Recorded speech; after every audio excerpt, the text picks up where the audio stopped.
এই যে আমি এখন বুর্জ আল খলিফার একদম সামনে দাঁড়ানো। এই যে ক্যামেরা করা যায় না, ক্যামেরা করতে করতে বাঁকা হয়ে যেতে হয়। অথচ এই যে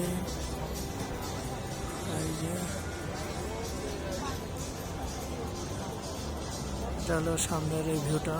আর এর সামনে পাশ দিয়ে এটা ডান পাশে এই ভিউটা দেখা যাচ্ছে। সবাই চতুর্দিকে আছে। সামনে একটা লেকের মতো করছে। বাকিটা এর পাশে আসি। এই বিল্ডিংগুলি, এই হলো বুর্জ আল খলিফা, বুর্জ খলিফা।